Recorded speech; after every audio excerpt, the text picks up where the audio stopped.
Okay, thank you very much for the kind introduction.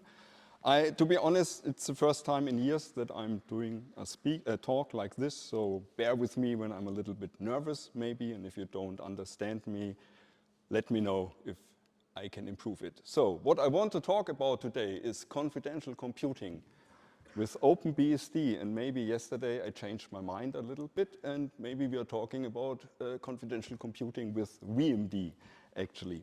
But let me introduce myself shortly. In the mid-2000s, I have been actively developing with and for OpenBSD, mainly in the IPsec area. IPsec CTL, I think, was written by me. ISAC KMPD, I was involved in stuff like this. My first experience with OpenBSD is actually OpenBSD.5. I think this was 1996, something like this. And since then, I'm working for a German company, Genua, that is mainly building firewalls and VPN applications based on OpenBSD. So my daily work includes mainly developing on OpenBSD. So confidential computing, what is this all about?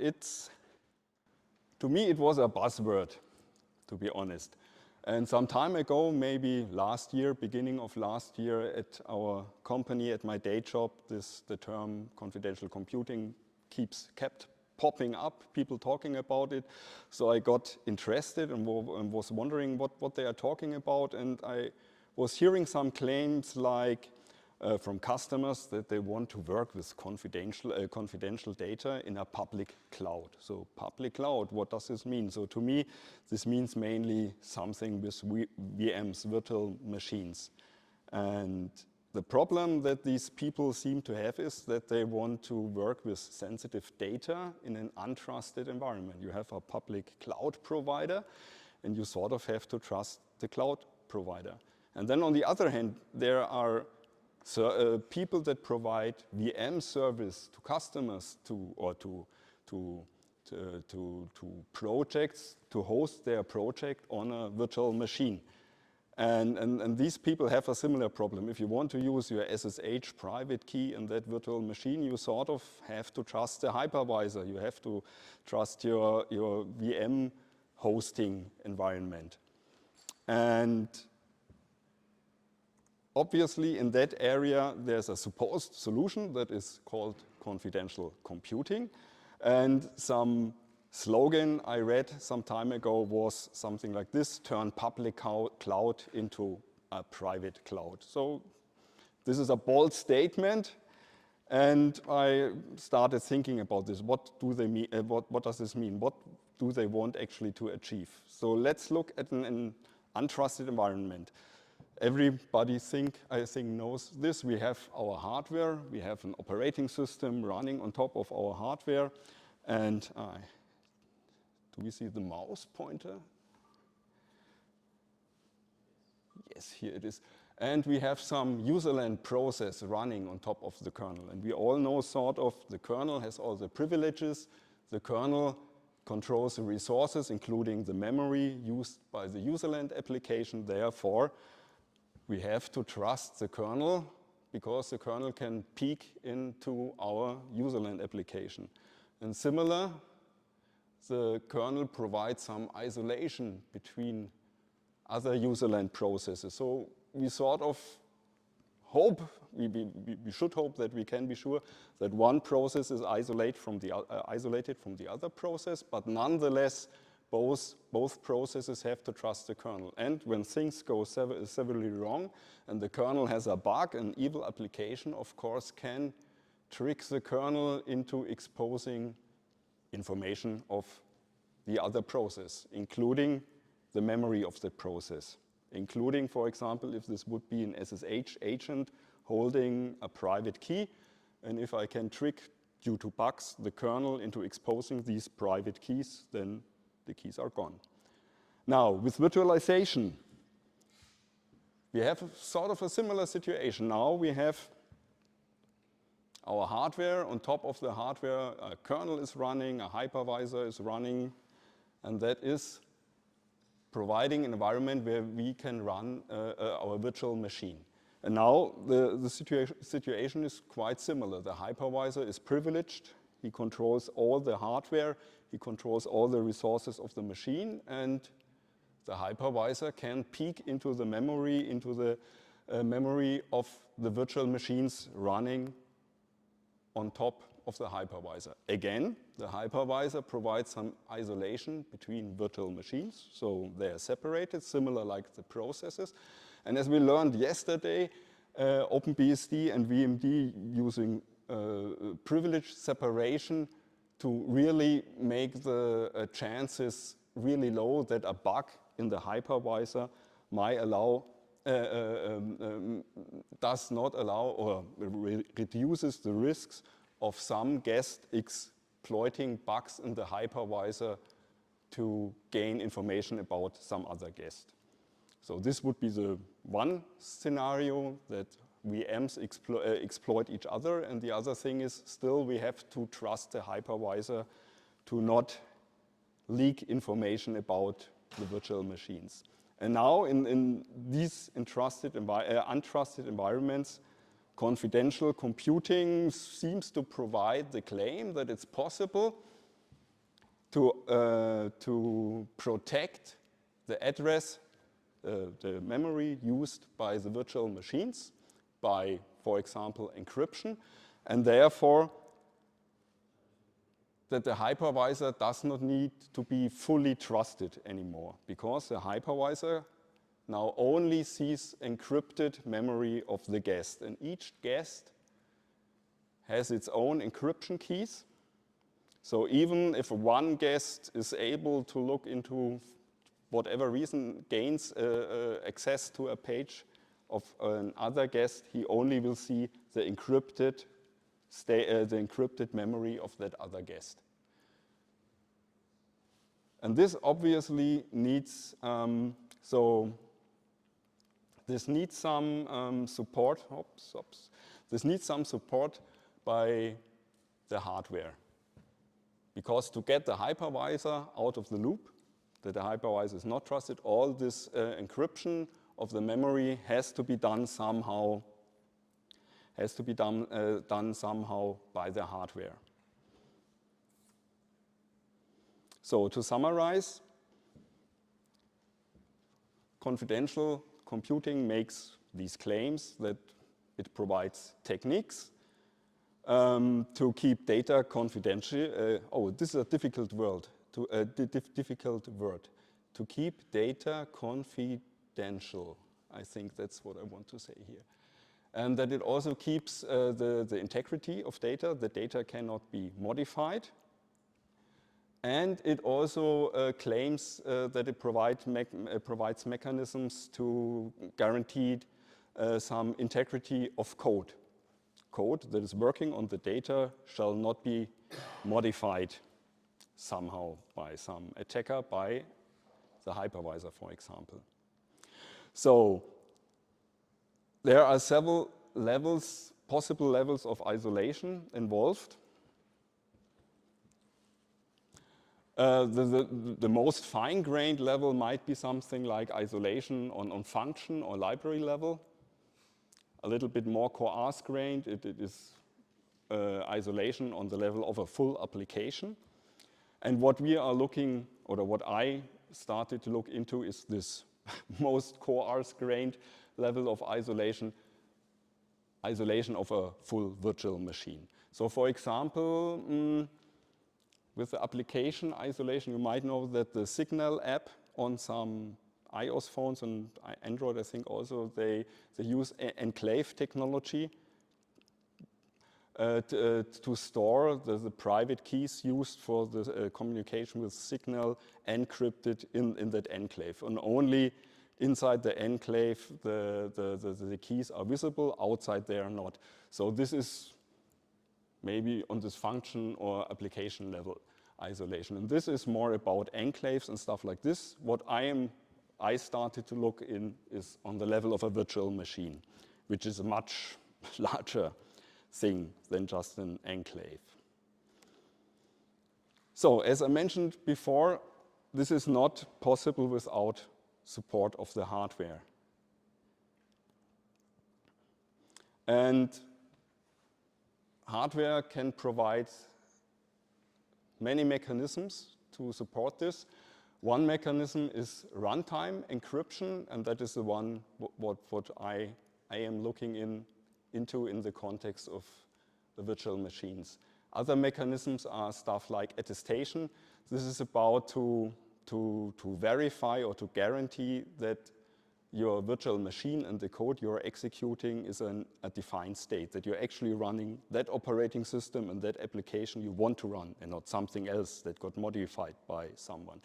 Maybe if you're familiar with concepts like secure boot or measured boot, this is something similar like the attestation mechanisms that are supported by confidential computing. And then there are more mechanisms to guarantee stronger isolation, but I think this is mainly regarding integrity of memory, for example, integrity of binaries, but I'm mainly looking in the runtime encryption, and actually only in a specific aspect of the runtime encryption.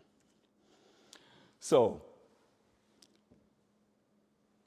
the hardware has to provide some support for this. And what I started to look into is actually the secure encrypted virtualization provided by AMD CPUs.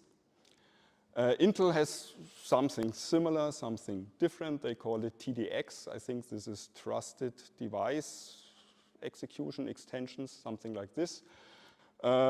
ARM also supports, or upcoming ARM architectures are supporting something they call ARM CCA, that's confidential compute architecture. And this is all focused basically on virtual machine, confidential computing for virtual machines. Some other thing you might know is Intel SGX. I think this was software guard extensions, something like this. And this is more an enclave thingy, meant to run a library or functions of a library within a safe compartment. And I think the original idea was more from the DRM world, digital rights management, so that you can run your DVD decoder inside that compartment without leaking the secret key. That's how it's supposed to work. Sorry? That's how it's supposed to work. Exactly. I will have a slide about that. So, to summarize, what I got interested in is building something like this with OpenBSD. Yeah, using AMD SEV technology, and I only focus on the encryption of the memory. What I cannot encrypt right now, what I'm working on is to encrypt the CPU state. This right now we cannot do this. It's only about memory encryption. It's not about integrity. So there are limitations, but my main focus is actually to learn about this. Just by doing it, trying it out, and then we will see if things work or don't work, and then we can see what we can do with it. So here is a very simple sketch of a modern CPU, modern AMD CPU. What we have, the gray box is the die, the chip, the thing that represents your CPU.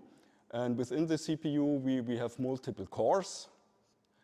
And at somewhere on the chip, on the die of the CPU is a memory controller that allows the cores to access the DRAM of your machine.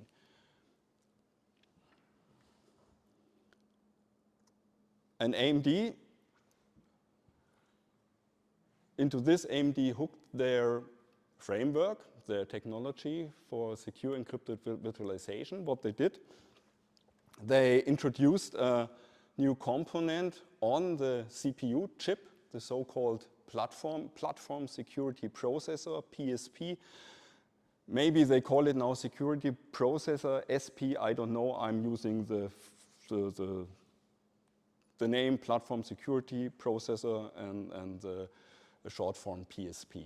And the PSP is actually a small ARM5 CPU sitting next to the CPU cores, and it's running a little how do they call it? I think they call it TrustOS, a little operating system that is basically doing key management. Key management. What for are they doing key management? Okay, here's the mouse. We have the memory controller, and they included in the memory controller an AES engine for doing AES encryption with basically line speed. So they say it's super fast. This means when, for example, the blue core is using a memory encryption, and when the blue core is storing data to the DRAM, the memory controller will encrypt the data that is coming from the blue core with a specific key specific to the blue core, and will it store encrypted in the memory. And for the other cores, and each core is actually using its own key. Not only each core, each VM that is running on the core has its own dedicated key. So you can run multiple VMs, and all VMs will have their different keys. In that picture, I think it's 2 VMs, a blue one and a red one, and they have the blue and red key. And the other way around, if the blue core is accessing physical memory, the memory will be read back from DRAM, decrypted, and loaded into the caches of the CPU.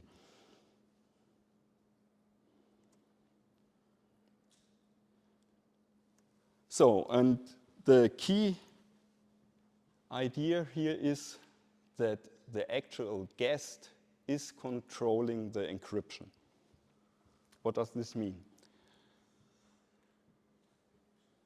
The page tables used by a guest, the guest page tables now use an additional permission bit within the page table entry, the so-called crypt bit, C bit.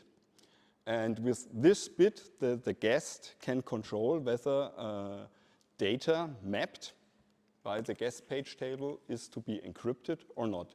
If the data is encrypted, the data is private. It goes to the DRAM, and only the guest VM itself can read it back and decrypt it. If the C bit is not set, then the data is public. It will not be encrypted and will go as plain text to the main memory, to the DRAM. And with this, it's shareable between the guest and the hypervisor.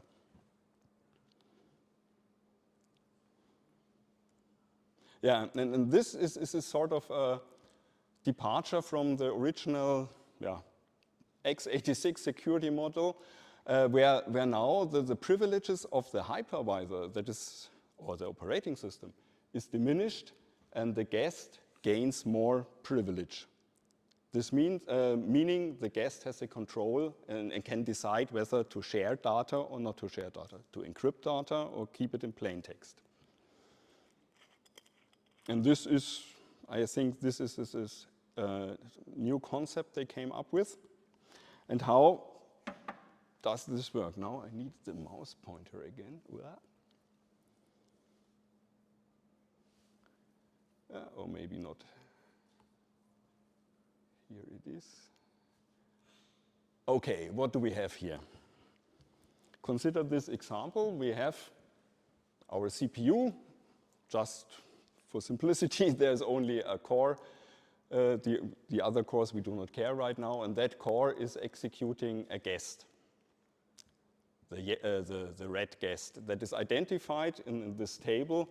AMD uses the term ASID. It's an address space identifier, and each virtual machine guest is assigned a unique ASID, and each guest is identified by this ASID. So right now, we are executing the virtual machine, the guest, with the ASID 2. In its memory, there's some text, there's some heap, there's some stack. And that stuff is all encrypted. Now,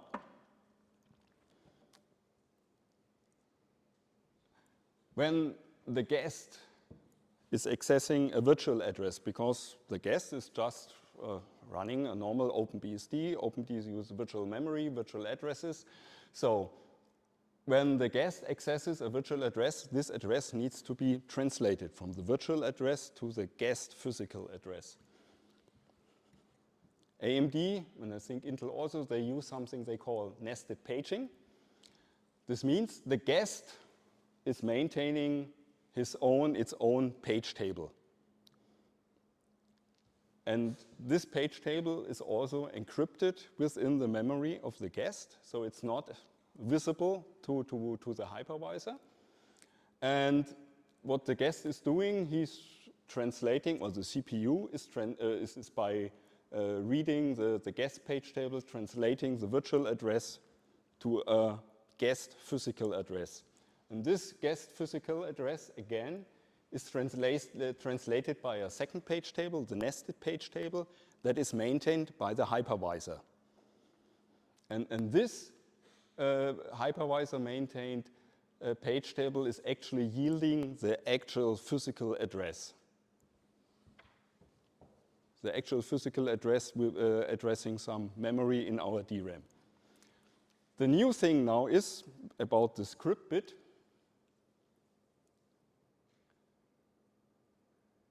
When in this example the page table entry is marked that this virtual address, that this translation should yield an encrypted translation, the CPU will remember the crypt bit and say, okay, this will be an encrypted memory access. And then the physical address that was yielded by traversing the nested page table is modified.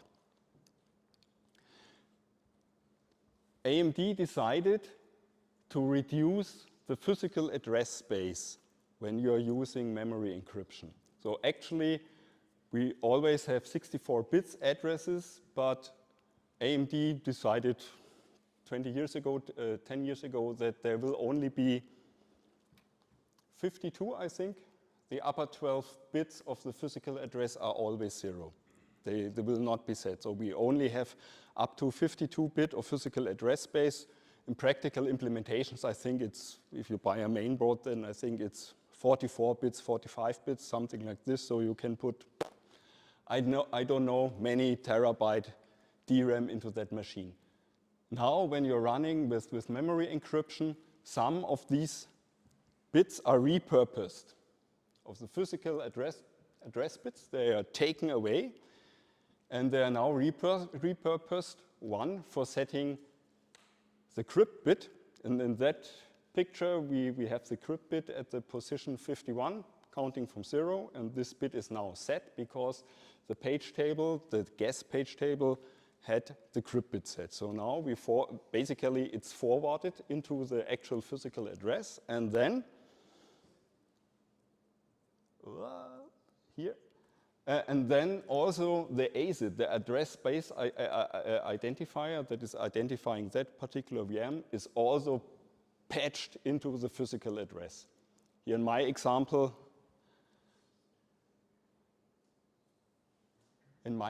here, I cannot do this. In my example, I reduced the physical address basically by 8 bits. Here and here, so I reduced it from 52 to 44 or something like this. In reality, it's actually more like 4 or 5 bits, but then the number 2 wouldn't have shifted and the picture wouldn't be so good. So now from the core, we get this physical address forwarded to the memory controller.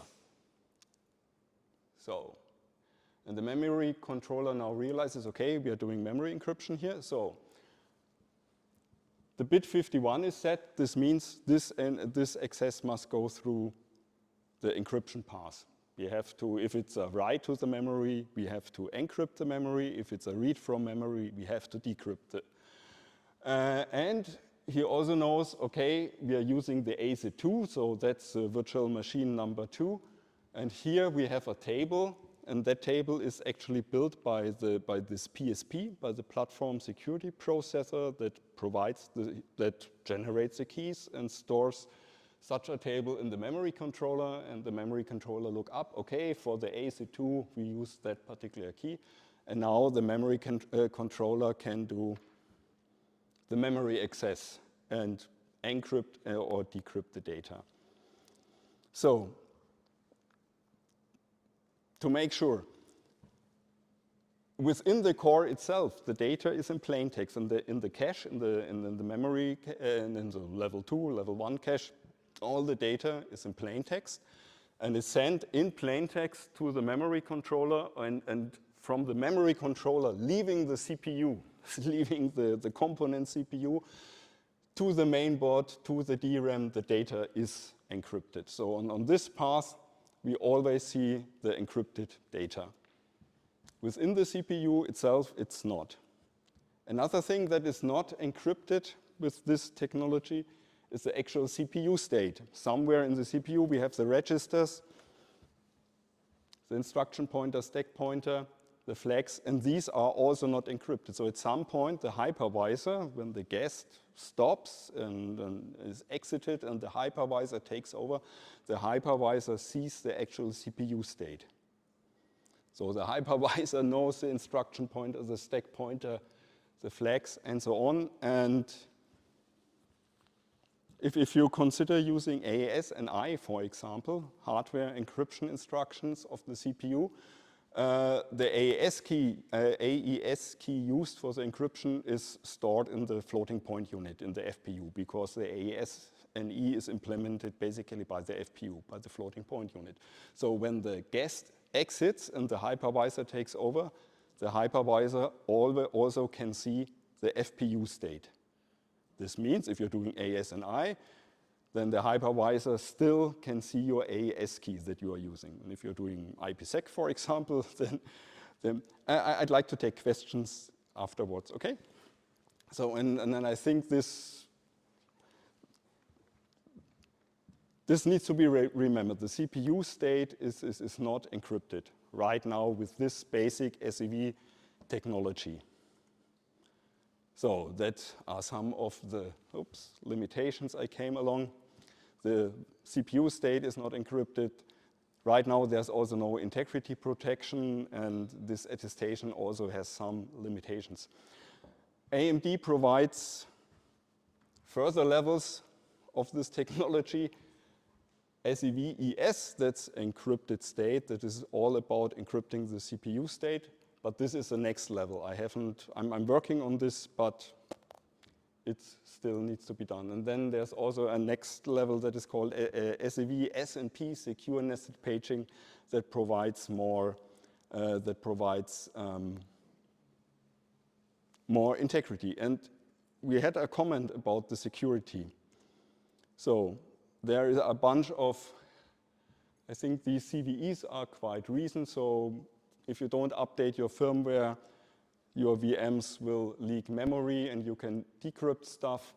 There are people that were able to hack the platform security processor to extract the firmware, to load a different firmware on that PSP. The PSP is doing the key management, so this is not so cool.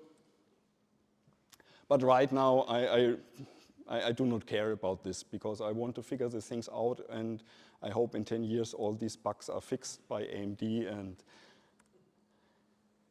my goal is to build a confidential VM on OpenBSD and basically learn from it. Why OpenBSD? Okay, I'm using OpenBSD since 20 years with VMD, VMM. We have a great virtualization platform. I read the code, I sort of understood it. And I think, okay, I will use this to implement confidential computing using these AMD technologies with OpenBSD on OpenBSD for OpenBSD. And my main goal was, in the beginning, to keep it as simple as possible. So, the big picture, what needs to be done to actually launch a virtual machine using SEV and memory encryption. We have the VMD. VMD is the component that initially loads, where's the Mauszeiger?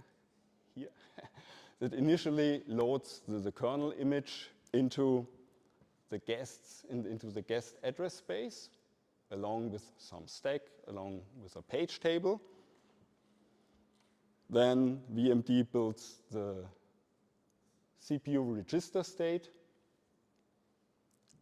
Whoops. For example, the instruction pointer needs to point at the first instruction of the kernel. So when you start the guest, that it starts executing instructions from the first instruction of the kernel. So, and all this is written to memory. And with a non-encrypted virtual machine, that's basically all that I'm hugely simplifying here. That's all that need to be done to start the virtual machine. There's a set of special instructions in the AMD instruction set, something like launch VM. Then all that state is loaded and the guest is executed. If we want to use AMD SEV, we have to do an additional step. We first have to encrypt all the image that we want to execute. This is why, something I didn't mention yet, that when you enable SEV in the virtual machine, all instruction fetches go through the decryption path, regardless if the page with code instruction is mapped as with decrypted or without. If it's an instruction fetch, it always goes to the decryption path. This means the initial image that we are running needs to be encrypted by VMD. And this is done with VMD talking to the platform security processor, instructing the processor to generate a new key to associate that virtual machine guest, the ASID of that guest, with that particular key. And then the PSP has to read all memory or all the pages that are used by the guest, has to read it, has to encrypt it, and write it back to memory. And then, when the guest is launched, it can start executing, fetching the first instruction, and this gets decrypted again, and the instruction can be executed. So, to get things going, what do we have to do? We have to implement a driver for this platform security processor. We have to modify VMD to talk to the platform processor to encrypt the kernel image, to build the page tables using the C-bit, stuff like this. Then we have to modify the VMM driver, that's the in-kernel part of the hypervisor, to actually enable SEV. When he launches the virtual machine, there's a virtual machine control block, and there you have to say, okay, this guest should run with SEV enabled. And then we also have to modify the guest kernel that is running, because the guest kernel should use the crypt bit to encrypt all its memory. The guest kernel is building page tables, and he has to use the crypt bit to make sure that the guest is encrypted. So my plan was sort of make it as simple as possible, just focus on booting the RAM disk kernel. I do not care really about devices. A RAM disk kernel does not need a disk. It's just running out of a RAM disk. I will fully encrypt that guest, not caring about DMA or something like this, because with DMA we have to talk to the hypervisor, and we have to share memory with the hypervisor, and therefore we have think about, do we map this page encrypted or not? I do not care right now. I encrypt everything. And this sort of works because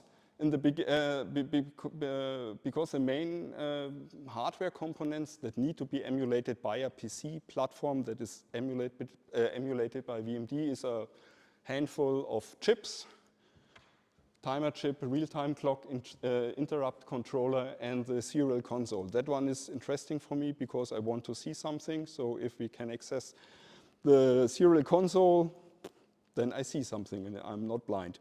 And this is all done with in-out instructions, with programmed I/O, and not with DMA. So my idea was, so this actually should work if I encrypt everything. If I use everywhere the hard bit, C-bit in the guest, if I hard-code it, then it should work. And this was the plan in last year, December. So I started with implementing minimal support for this platform security processor. There's a bunch of commands you need to use to encrypt, to initially encrypt the guest memory. That's the so-called launch protocol. And this is doing this red arrow here. And I needed some more commands. So we can skip this. Then I had to modify a little bit with VMD. I only use direct kernel exec, so I'm not loading a BIOS. I'm not going through real mode or something like this. VMD allows to directly execute the kernel image you want to run. So it's basically ELF loading and executing. And VMD also has to modify, has to use the pcrypt, the C bit in the page tables, so the memory is actually encrypted. And then VMD has to talk to the PSP, please encrypt everything. The modifications for VMM were quite simple. Basically, in the configuration block, you have to say, there's a bit you have to set, and stuff is sort of working. So in the guest kernel, I also defined a crypt bit, and on my machine, I know it's bit 51, but AMD says, yeah, this is implementation specific, so on some CPU, it might be different. So you should actually figure out what bit you are using, and I just hard-coded it. And then, of course, in the PMAP module, where you're setting up the actual mappings, I was also hard-coding the C bit. And with this, it was actually possible to boot the RAM-disk kernel. It actually also saw some stuff of the virtio devices, but yeah. But this took about 2 months to earlier this year. So in the round 2, I was working, but because my second goal was then I want to use the same kernel as guest and host. Before I had a modified host that could run encrypted guests, and I had a modified guest kernel that was able to be to be run encrypted. So to just use a single kernel for both purposes, the kernel has to detect, am I a guest or am I a host? Am I using encryption or am I not using encryption? And depending on this, he has to be more flexible about defining the script bit. So I cannot hard code it anymore, and that's what I did. So the next thing that we should do, we want to do DMA, we want to do virtio. And this is only, in my first approach, I just did a hack to map everything unencrypted that is using the BusDMA MEM API, so all memory used by, for example, MBUS would be unencrypted. However, this is not really working. It was working, but this is not what you want to do for some reasons. So therefore, I needed to implement something like bounce buffers. This is a thing that is quite old. It's from, if you have some old ISA hardware that can only address below 16 megabyte physical memory, then you also need bounce buffering, copying stuff from high memory into the low memory and back and forth. And the API is there, so I modified this that by using these bounce buffers, that the bounce buffers itself are mapped unencrypted, so they can be shared with the hypervisor. They show up unencrypted in the hypervisor.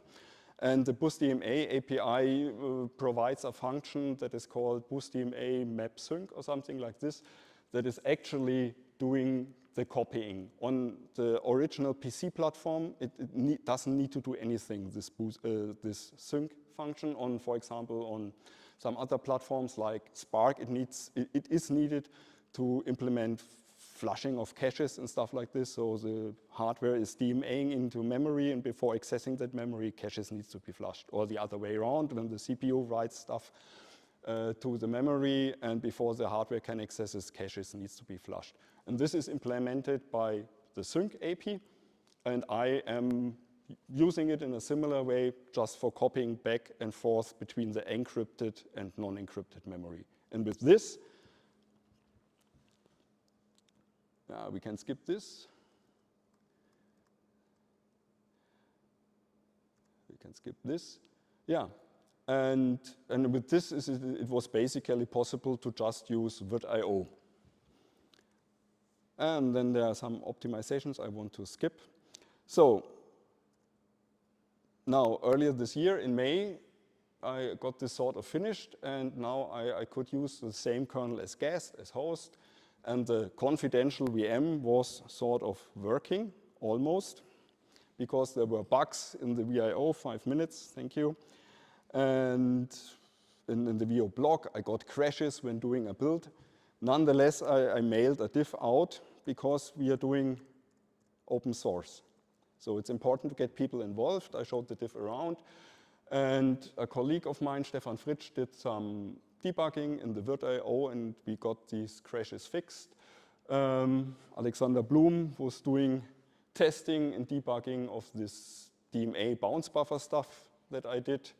Then I also got input from Dave Vitula, thank you, and from Mike Larkin, Ketenis, and so on. And we got the stuff committed. And right now we have sort of a stable VM that survives a make build, and the memory is encrypted. Is it? So to really figure this out, we can skip this and look at this. I decided I need something like a heat map. I want to examine the guest physical memory and see if that memory is actually encrypted. And from this, I modified the VMT to get a dump of the physical memory. And then I plotted this heat map. So here's the lowest address. I think that's a 1 gigabyte machine. So here we have address 0. There is somewhere 1 gigabyte. And it looks like I would expect here in the lower part, we have the initial kernel. We have the kernel text image. Above it are the initial page tables. Very on the top, we have stuff like the DMISC buffer, and in the upper range, that's memory that is actually used by the guest running. So this is when you are using a guest without encryption. That's the picture I got. Now with SEV enabled, what I did, I was compressing the pages. I dumped the memory, compressed the pages, and if the page was easy to compress or good compress, then it's not encrypted. Then it's compressible data. And with memory encryption, I got something like this. We see that the used pages are hard to compress. That's a darker green. The lighter green or white means easy to compress. So the memory used by the encrypted machine was hard to compress. So I think I was confident that we are actually running encrypted. And then I did 2 minutes left. I did a little hack. There's a so-called zero thread in the kernel that is nulling pages on the free list. And usually this thread just is maintaining 20% of the free memory being nulled, being written zeros to. So I modified it that it actually zeroes out everything that is on the free list. And so I booted the machine, waited a minute, shut it down, dumped the memory, and I see that basically all pages got touched by or most of the free pages got touched by the zero thread. So I assume they were encrypted. So what have we accomplished? We have the simplest version of SEV enabled as an OpenBSD guest on a host. The stuff is committed. Next steps would be the state encryption, fixing all the bugs. I guess there are plenty of bugs left. Optimize DMA, there is stuff that can be done. We haven't talked about performance. There's stuff that needs to be done. We haven't talked about this attestation, about this secure booting stuff. So there's stuff that needs to be done. And there's even more stuff to be done. So that's what I have to tell. I just want to say thank you to some of my colleagues that helped me with the slides, Mia Teschauer and Jan Klemko. He's also working on OpenBSD. And Alexander Blum and Stefan Fritsch for debugging and committing. And I'd like to thank the people at Tech for their input. Thank you. Questions?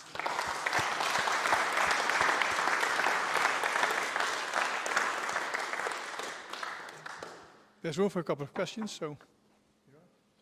So the latest AMD 64 CPUs can have a 57-bit virtual address space. So what prevents them from using traditional shadow paging in a hypervisor to fake SEV? The answer, the question was, it's recorded? Okay, then I don't have to repeat it. I cannot answer this. I do not know. I'm still in the beginning of figuring things out, so I do not know. Yes, there was a question by René, I think, earlier already. Does the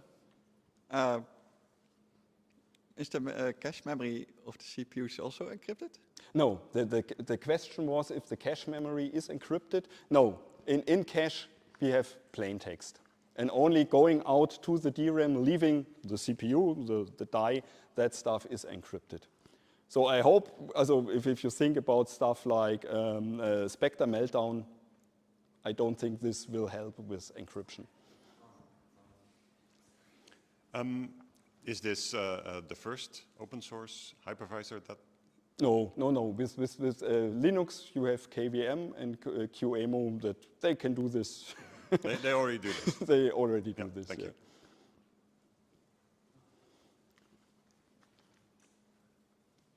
So what happens when you reconfigure cache set trays to use as scratchpad memory? Do they get invalidated before you get to inspect them? Because this is needed during early bring up of a memory controller for training? I cannot answer this question. Again, a specific detail, I do not know. I'm sorry. Okay, last question. Yeah.